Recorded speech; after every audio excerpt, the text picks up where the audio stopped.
The doorbell rang at exactly 2 p.m., just like the letter said it would. Lisa took a deep breath and walked to the door. Today was the day she would meet her government-assigned companion. Everyone got one now. It was part of the new program to help people feel less stressed and worried all the time. She opened the door and saw a tall man with brown hair standing there with a single black suitcase. He had a big smile that seemed a little too bright. "Hi, there. I'm David, your new stress companion," he said, extending his hand. "I'm so excited to be working with you." Lisa shook his hand and stepped aside to let him in. "Nice to meet you. I'm Lisa. Come on in." David walked into her small apartment and looked around slowly. His eyes seemed to take in every detail of her living space. "This is really nice," he said. "Cozy and comfortable. Perfect for relaxation." 20 minutes later, a woman in a gray suit knocked on the door. This was Mrs. Chen, the social worker, who would explain how everything worked. She sat down at Lisa's kitchen table and opened a thick folder. "All right, let me go over the rules and expectations," Mrs. Chen said. "David is here to help reduce your stress levels. He can cook, clean, have conversations with you, and help with daily tasks. The goal is to make your life easier and more peaceful." Lisa nodded and glanced at David, who was still looking around her apartment with great interest. "Now, there are important boundaries to remember," Mrs. Chen continued. "David has his own living space, which will be that room over there." She pointed to the small den near the kitchen. "He's here to provide emotional support and companionship. But this is a professional relationship. Everyone needs their private space and personal boundaries." David smiled and nodded. "Of course, I'm here to help, nothing more." After Mrs. Chen left, Lisa showed David to his room. It was small but had everything he needed: a bed, a desk, and a closet. David put his suitcase on the bed and looked around. "This will work perfectly," he said.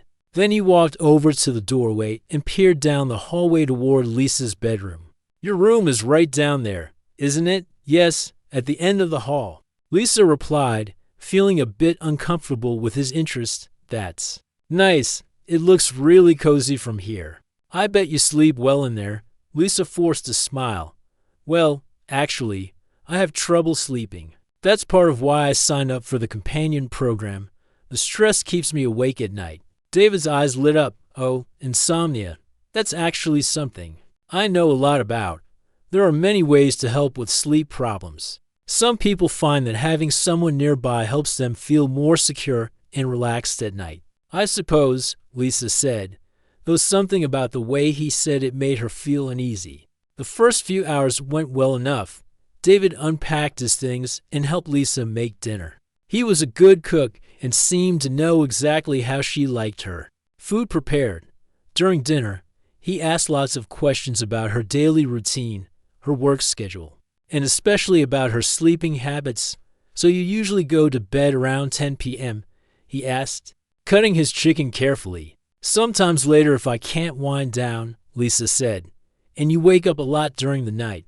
"Yeah, unfortunately, I toss and turn quite a bit." David nodded thoughtfully. "You know, I've read studies that show shared rest environments can be very helpful for people with sleep issues. Sometimes just having another person nearby can make all the difference." Lisa looked up from her plate.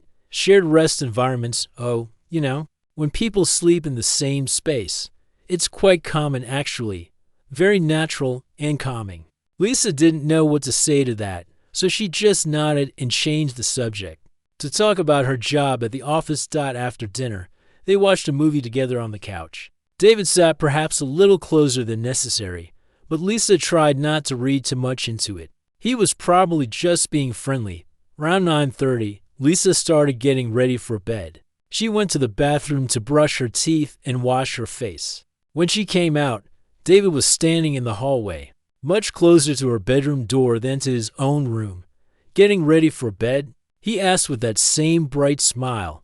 "Yes, I'm pretty tired tonight." "That's good.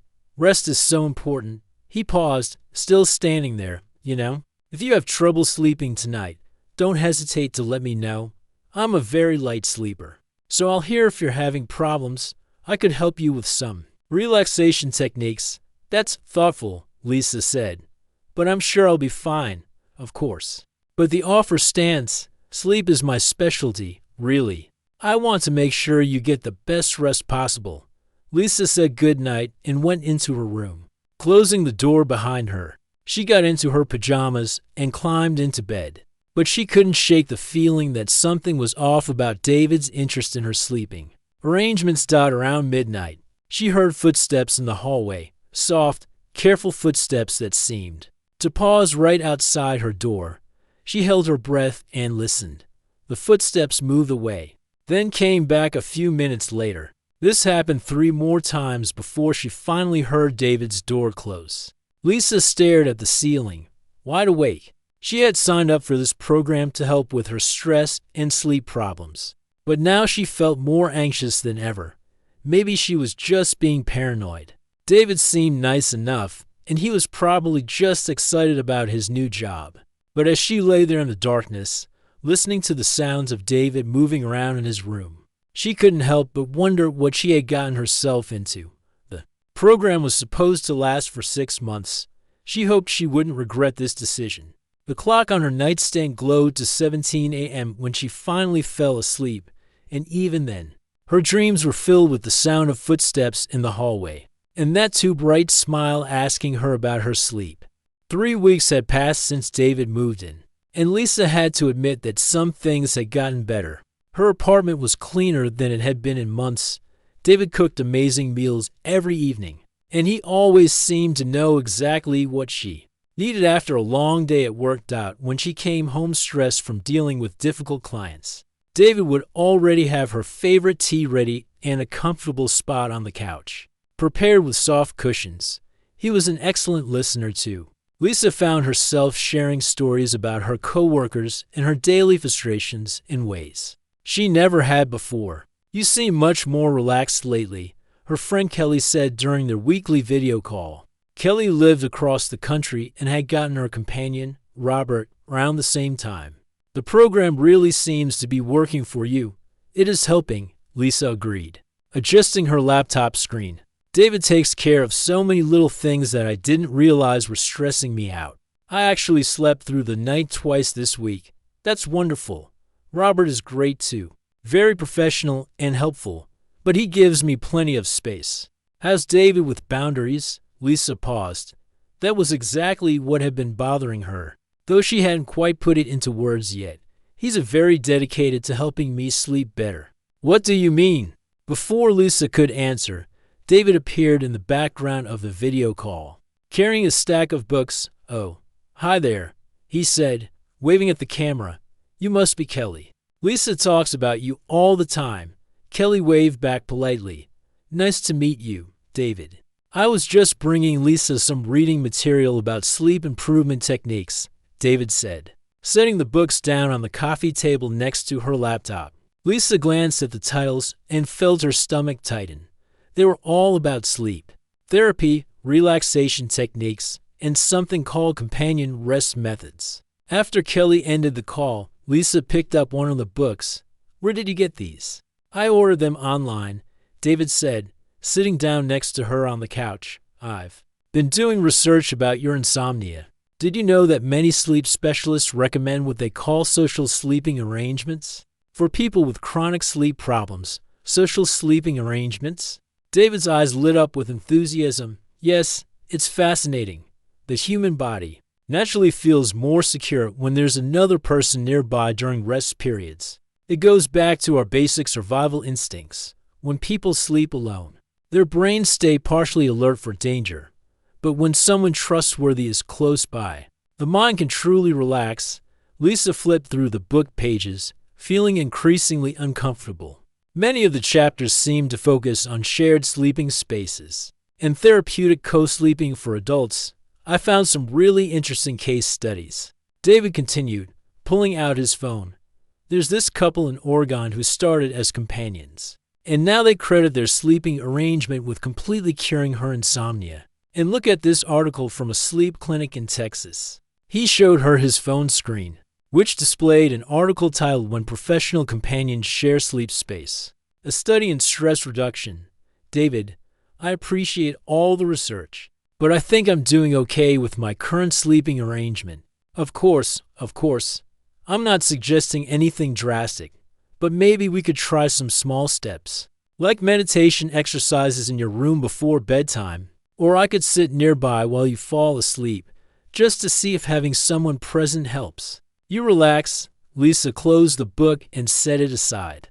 I think I need to process all this information first. That night, David's behavior became even more noticeable. Around 9 p.m., he started moving around the apartment with purpose, organizing things and preparing what he called the evening wind-down routine.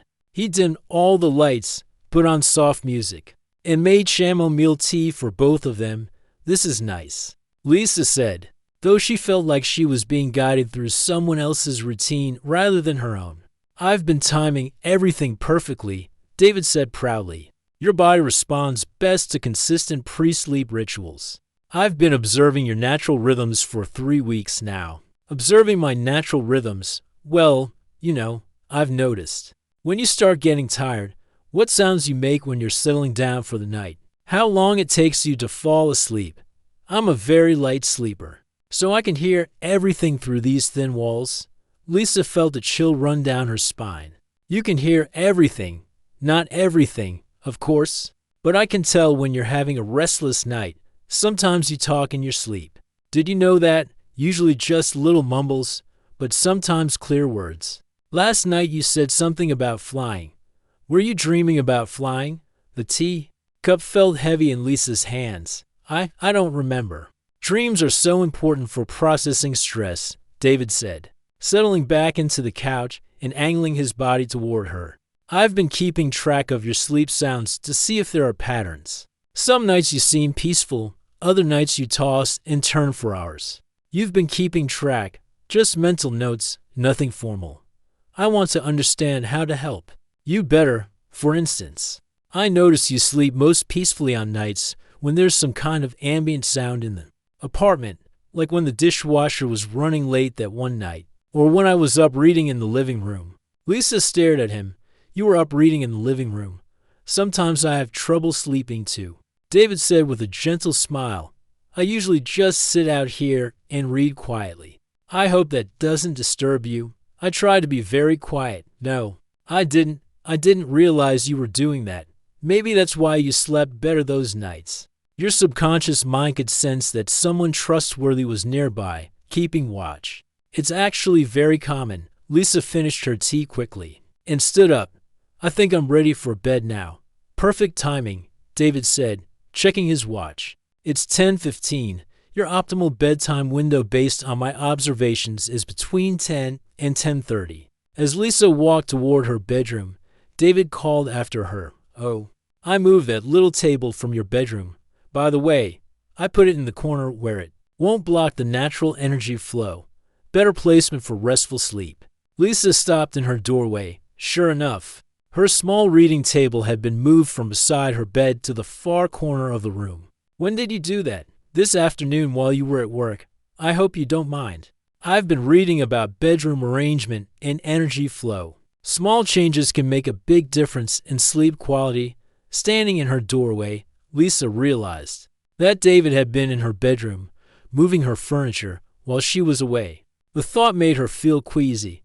Good night, David, she said quickly, closing her door behind her. Sweet dreams, he called through the door. Remember, I'm right here if you need anything at all. As Lisa lay in bed that night, staring at her relocated table, she couldn't shake the feeling that her private space was no longer truly private. Every sound she made, every movement, every word she spoke in her sleep was being noticed, remembered, and analyzed. She pulled her blanket up to her chin and wondered if this was what getting help was supposed to feel like. The breaking point came on a Saturday morning, when David suggested they go furniture shopping together. Lisa had mentioned that her old mattress was getting uncomfortable. Just making casual conversation over breakfast. You know what, David said, setting down his coffee cup with excitement. This is perfect timing. I was just reading about how the right sleeping setup can completely transform someone's rest quality. We should go look at some options today. An hour later, they were walking through the large furniture store downtown. Lisa was looking at regular single mattresses, testing them for comfort and support. But David kept steering her toward a different section of the store. "Have you considered the benefits of a larger sleeping space?"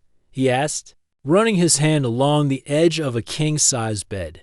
"More room means less restricted movement during sleep. Much better for relaxation. David, I live in a small apartment. A king-size bed would barely fit in my room. We could rearrange things," he said quickly. "I've actually been thinking about the layout of your bedroom. With some creative furniture placement, we could make it work." Lisa moved away from the large beds and back toward the twin and full-size options. David followed. But she could see he wasn't giving up, or, he said, lowering his voice, "Have you ever considered alternative sleeping arrangements? Some people find that sharing space actually helps them sleep much better. Less anxiety, more security." Lisa stopped testing a mattress and looked at him directly. "David, what exactly are you suggesting?" "Nothing inappropriate," he said quickly, raising his hands. "I'm talking about therapeutic sleeping arrangements. It's actually very common in stress reduction therapy. I could set up a small cot in your room, just for the nights when you're having trouble sleeping. Sometimes just having someone nearby makes all the difference." The sales associate, a young woman with bright red hair, walked over to help them. "Finding everything okay? We're looking for a comfortable mattress for better sleep." David answered before Lisa could speak. "She has chronic insomnia, so we need something that promotes deep, restful sleep." Lisa said, feeling her cheeks flush. The sales associate looked between them, clearly confused about their relationship. "Well, there are several options that might help with sleep issues." Lisa cut the conversation short. "Actually, I think I need more time to decide. Thank you." During the car ride home, Lisa finally decided to have the conversation she'd been avoiding. "David, we need to talk about boundaries." "Of course," he said, turning down the radio. "I'm always open to feedback. Some of the things you've been suggesting make me uncomfortable. The comments about shared sleeping arrangements, moving furniture in my room without asking, listening to me sleep. These things cross personal boundaries." David was quiet for a moment. Then he pulled out his phone at a red light. "Actually, let me show you something. I've been doing a lot of research on companion therapy methods." He handed her his phone, which displayed a scientific-looking article. "This study from a university in California shows that companions who take an active role in their clients' sleep environment see 60% better results in stress reduction." Lisa skimmed the article, which did seem to support what David was saying. "But David, research is one thing. I'm telling you that I personally feel uncomfortable with these suggestions." "I understand that," he said as the light turned green. "Change can feel uncomfortable at first, but the data shows that people who initially resist these methods often have the best outcomes once they try them." "That's not the point. The point is that I'm setting a boundary, and I need you to respect it." "Absolutely," David said with a sincere nod. "I respect your boundaries completely. I'm just here to provide the best possible help based on proven methods, but we'll go at whatever pace feels comfortable for you." Lisa felt somewhat relieved by his response, but something about the way he phrased it still bothered her. That evening, David was a model companion. He cooked dinner, cleaned up afterward, and gave Lisa plenty of space. He didn't mention sleep arrangements or bedroom furniture once. Lisa began to think that maybe she had overreacted. But over the next few days, David's behavior started shifting. In subtle ways, he would stand in the hallway between their rooms for longer periods, always with some reasonable excuse. He was adjusting the thermostat or checking that the front door was locked, or getting a glass of water. But Lisa noticed that these activities always seemed to happen when she was getting ready for bed. One evening, she came out of the bathroom after brushing her teeth to find David arranging small items on the hallway table right outside her bedroom door. "What are you doing?" she asked. "Oh, just organizing some things," he said, holding up a small wooden bowl. "This is a lavender sachet.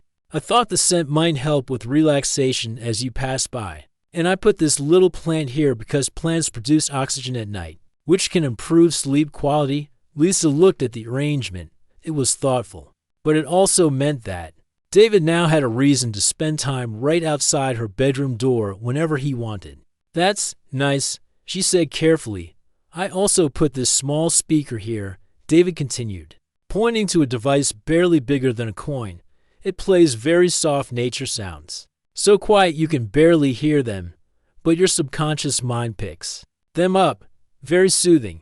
As Lisa lay in bed that night, she could indeed hear the faint sounds of ocean waves and gentle rain. It was relaxing, but she couldn't shake the feeling that David was now monitoring what sounds were playing in the hallway. Outside her room. The next morning, she found David in the kitchen making breakfast, humming cheerfully. How did you sleep? He asked, which had become his standard morning greeting. Fine, Lisa said, pouring herself coffee. The nature sounds seemed to help. I could tell from your breathing patterns that you fell asleep faster than usual. Lisa froze with her coffee cup halfway to her lips. My breathing patterns, oh, just general observation, David said quickly, flipping pancakes. The walls are thin, remember? I can usually tell when you've settled down for the night because the apartment gets quiet. David, are you listening to me sleep? Not listening exactly. But when you live with someone, you naturally become aware of their rhythms. It's actually a good thing. It means I can better understand how to help you. Lisa set down her coffee cup. This is exactly what I was talking about yesterday. These comments make me uncomfortable. I'm sorry, David said, turning to face her with what looked like genuine concern. I don't mean to make you uncomfortable. I'm just excited when I see signs that you're sleeping better. It means the program is working. But I need you to stop commenting on my sleep sounds and breathing patterns. That feels too invasive. You're absolutely right, David said, nodding earnestly. I'll be more mindful about that. The last thing I want is to make you feel uncomfortable in your own home. Despite his apology, Lisa noticed that David continued to position himself in places where he could observe her evening routine. He would read in the living room chair that faced the hallway. He would organize kitchen cabinets that gave him a clear view of her bedroom door. He would water the new plants he placed throughout the apartment, always seeming to time these activities with her bedtime preparation. When Lisa mentioned these observations to her friend Kelly during their next video call, Kelly looked concerned. That does sound a bit excessive, Kelly said. Robert helps me with stress, but he definitely doesn't monitor my sleep or rearrange my bedroom. Maybe I'm being too sensitive. Lisa said, he is supposed to help with sleep issues, but you should feel comfortable in your own home. Kelly replied, trust your instincts on this one. That night, Lisa lay in bed thinking about Kelly's words. She did feel less comfortable in her own home than she had before David arrived. Even though her stress levels had decreased in some ways, they had increased in others. She realized that she had been spending more time at work and finding excuses to stay out later in the evenings, just to avoid the uncomfortable feeling of being observed in her own apartment. As she drifted off to sleep, Lisa made a decision. Tomorrow, she would call the companion services office and ask some questions about what behavior was considered normal for companions. She needed to know if her concerns were valid or if she was expecting too much privacy. But first, she would need to find a way to have that conversation without David overhearing every word. Lisa woke up at 3:17 a.m. to the sound of her bedroom door creaking open.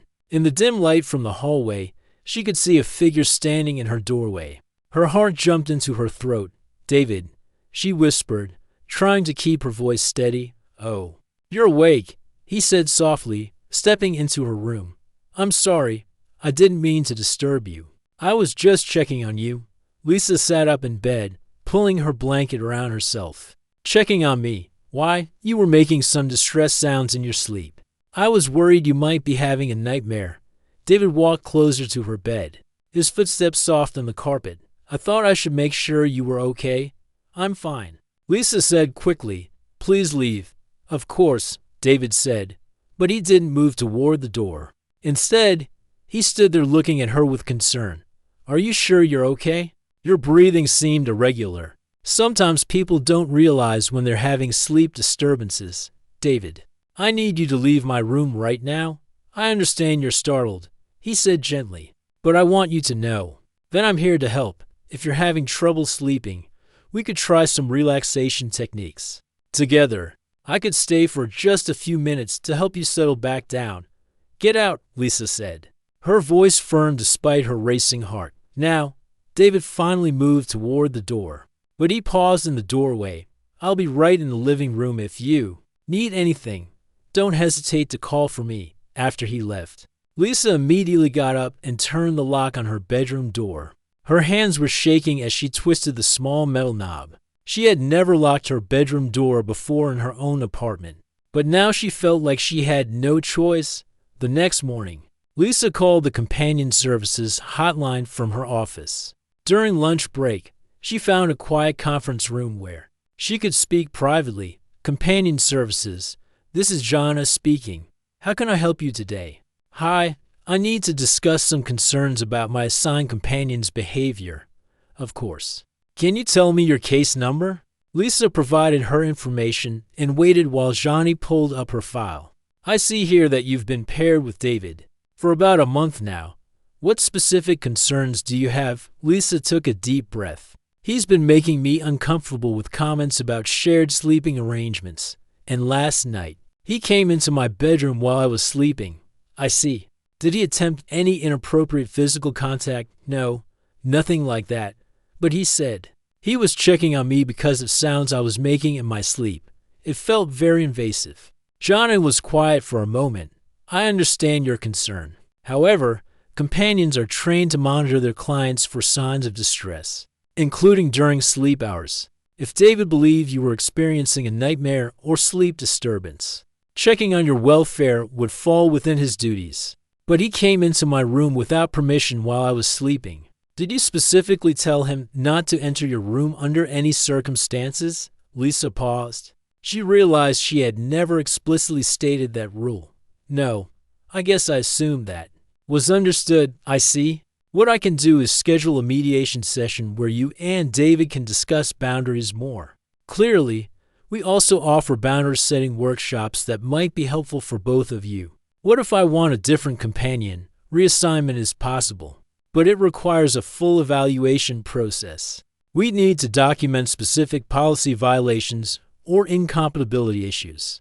Based on what you've described, David's behavior seems to fall within the gray areas of companion care. The mediation might resolve these issues more quickly. After hanging up, Lisa felt frustrated and confused. Maybe David really was just trying to help. Maybe she was overreacting to someone who was genuinely concerned about her welfare. That evening, David apologized as soon as she walked through the door. Lisa, I want to say I'm sorry about last night, he said, meeting her at the entrance. I realized I should have knocked or called out to you instead of just entering your room. I was worried about you, but I should have respected your privacy. Thank you, Lisa said, feeling somewhat relieved by his apology.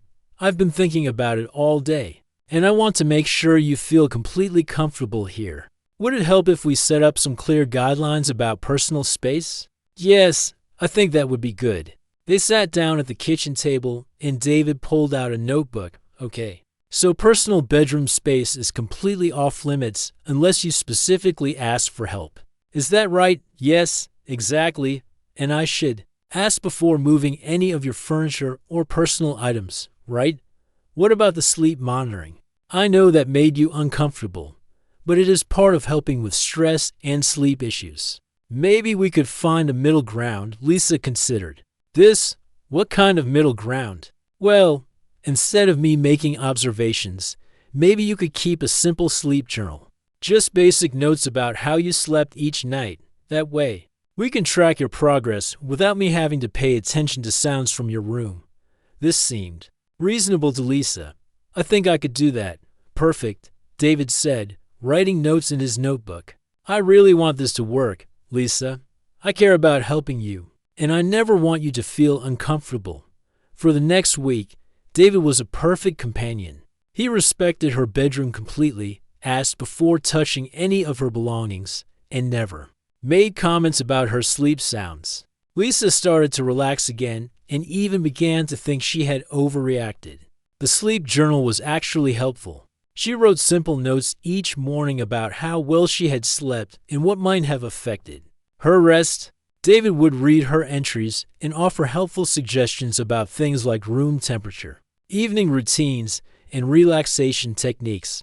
But then Lisa made a discovery that changed everything. She had dropped her earring under David's bed and was looking for it while he was out grocery shopping. As she reached under the bed frame, her fingers touched something that felt like a notebook. She pulled it out and saw her name written on the cover in David's handwriting. Inside, she found detailed notes about her daily activities, sleep patterns, and personal habits. The entries went back to his very first day in the apartment. David had been documenting everything about her life in careful, precise detail. Day 3, subject went to bed at 10:45 p.m. Took approximately 15 minutes to fall asleep based on movement sounds and breathing changes. Woke up briefly at 2:30 a.m., probably bathroom visit. Talked in sleep around 4 a.m., couldn't make out words clearly. Day 12, subject seems resistant to suggestions about shared rest arrangements. Will need to approach topic more gradually. Note, subject responds well to scientific explanations and research data. Day 18, subject mentioned childhood fear of being alone in the dark during casual conversation. Could be useful for future therapeutic approaches. Lisa's hands trembled as she read page after page of observations about her most private moments. David had been studying her like a research subject from the very beginning. The most disturbing entries were the recent ones. Day 26, subject locked bedroom door. After last night's welfare check, this suggests anxiety about my presence, but also indicates need for security during sleep.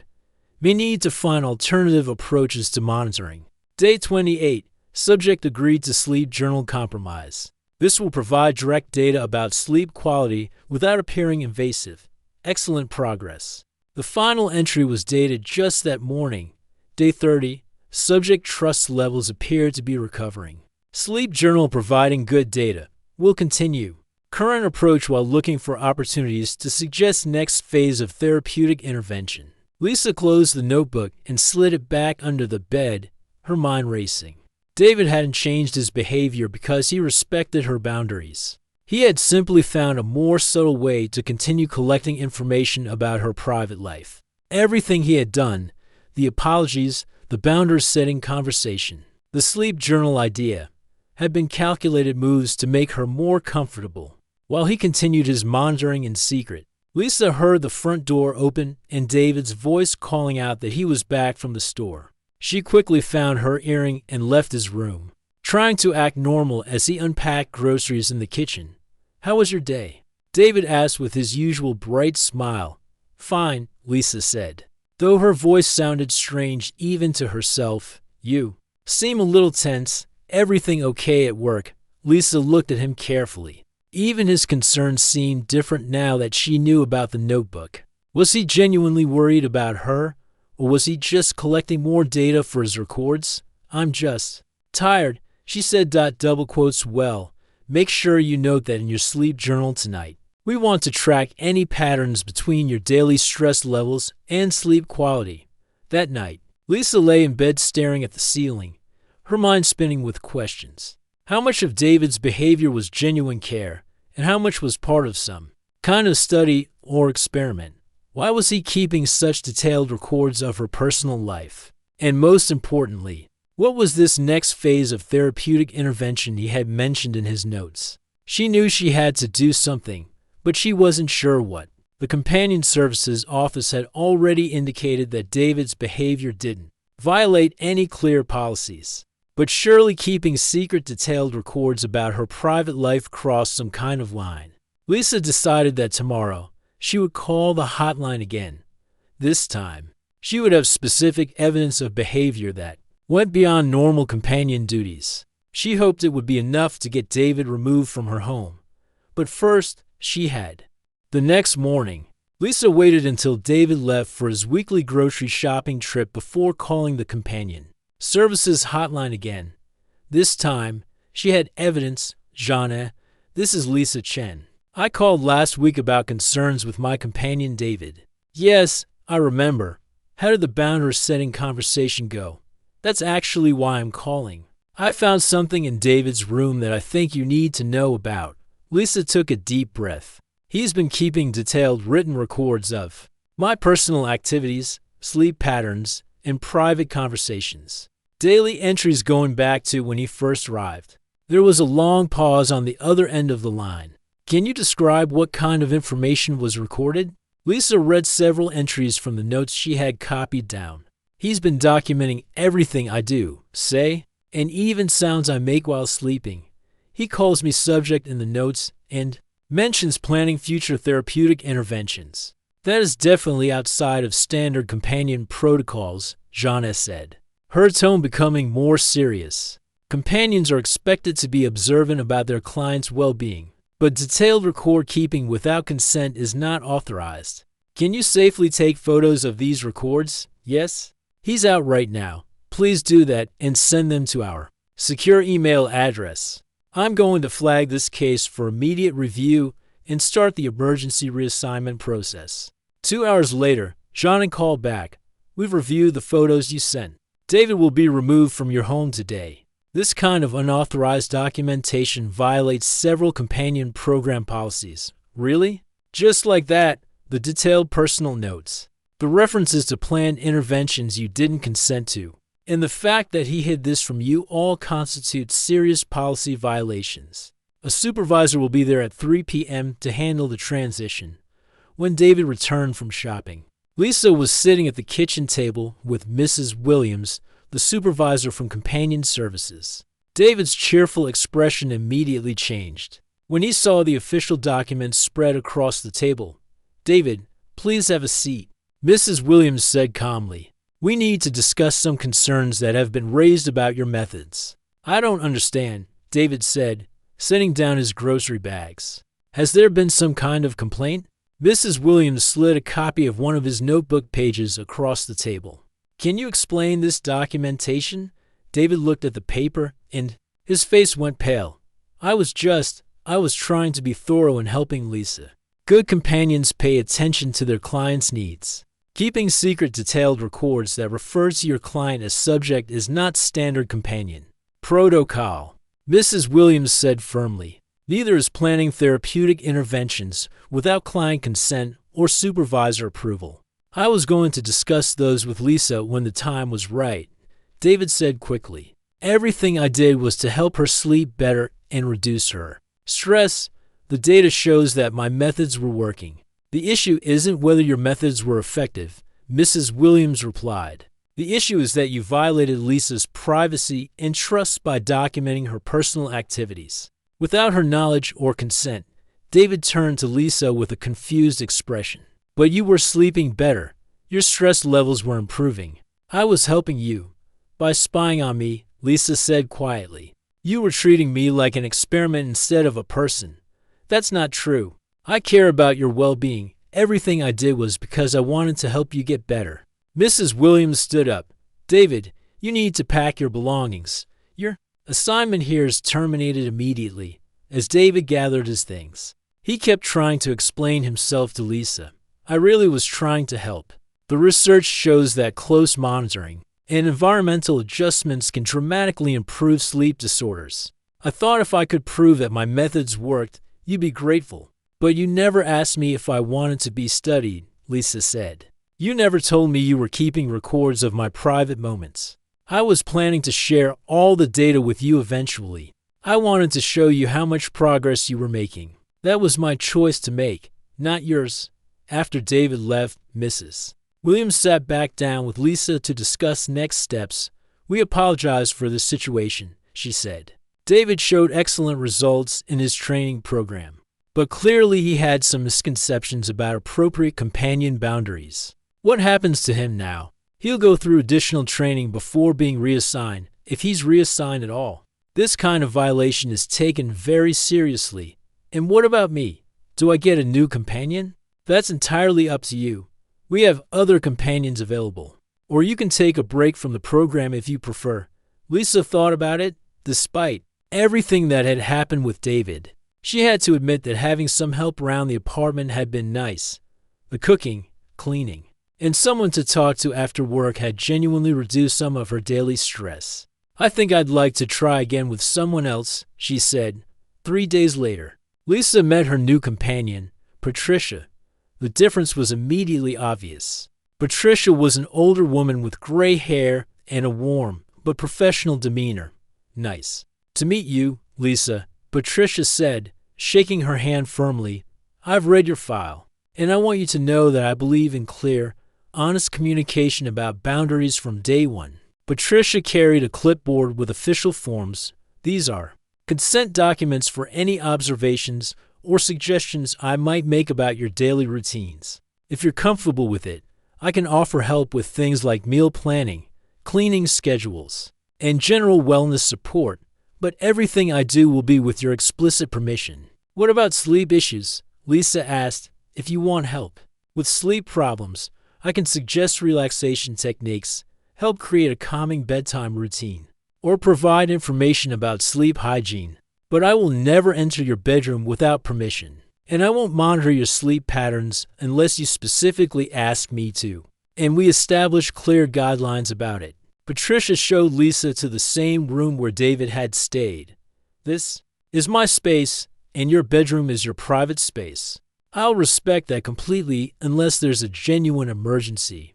Over the following weeks, Lisa discovered what a healthy companion relationship actually looked like. Patricia was helpful and caring, but she never made Lisa feel like she was being watched or studied. She offered suggestions when asked, but never pushed her ideas on Lisa.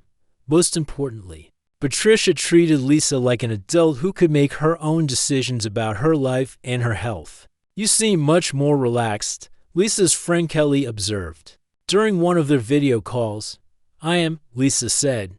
Patricia's wonderful. It's like night and day compared to David. What do you think the difference is? Lisa thought about it. Patricia sees her job as supporting my choices, not changing me into what she thinks I should be. She's here to help me live my life better, not to live my life for me. Interestingly, Lisa's sleep did improve with Patricia's help, but in a completely different way than David had attempted. Patricia helped her create a relaxing evening routine that Lisa genuinely enjoyed. She suggested some herbal teas and relaxation techniques that Lisa could choose to try or not try. Most importantly, Patricia helped Lisa feel safe and comfortable in her own home, which turned out to be the most important factor in getting good rest. 6 months later, Lisa reflected on the whole experience while writing a review for the Companion Services program. The Companion program can be genuinely helpful, she wrote, but it's important to trust your instincts about what feels right and what doesn't. A good companion should make you feel more comfortable and confident in your own life, not less. They should support your choices, not make choices for you. She paused, thinking about David and wondering if he ever understood why his approach had been so problematic. The best help comes from people who see you as the expert on your own life. She continued typing. They're there to support you, not to fix you or study you or change you into their idea of what you should be. Lisa submitted the review and closed her laptop. Through her bedroom window, she could see Patricia in the garden, tending to some flowers she had planted with Lisa's permission.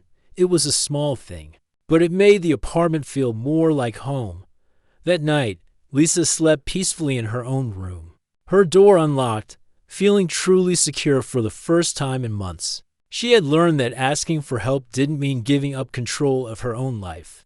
The right kind of help actually gave her more control, not less. In the morning, she would wake up rested and ready for another day, knowing that she had someone in her corner who respected her enough to let her be herself.